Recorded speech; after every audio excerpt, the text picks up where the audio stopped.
Ayan o, ang dami nating coins o. Mga piso. Mga hinuhulog sa PisoNet.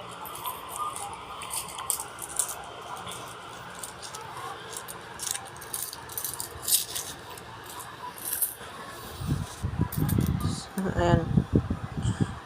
Nung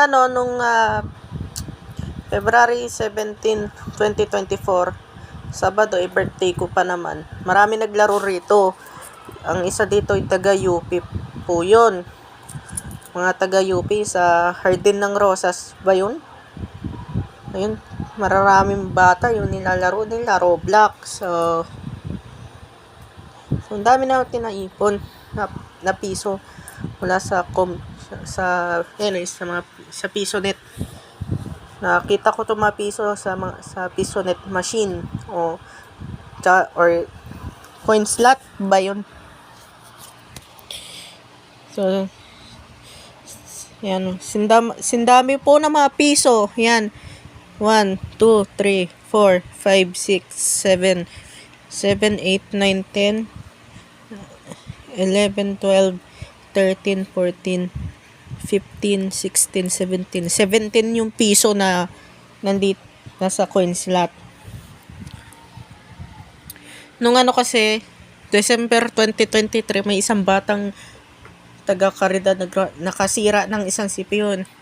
So, napalitan pa ngata kasi yung sa isang kabilang CPU pa na sa kabilang computer kasi yung isang CPU, kaya yan, dyan hindi yung GTA Vice City, GTA 3, yung GTA San Andreas, ang gumana yung Plan Zombie, Angry Birds, tsaka yung Billiard, tsaka yung Beach Buggy Racing, tsaka yung Counter Strike, tsaka yung Warcraft 3, yung nilalaro ng mga kabataan.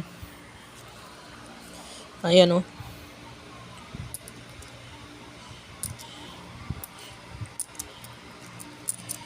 So, sa mga kapuso, kung gusto nyo mahilig kayo sa mga computer, ayan.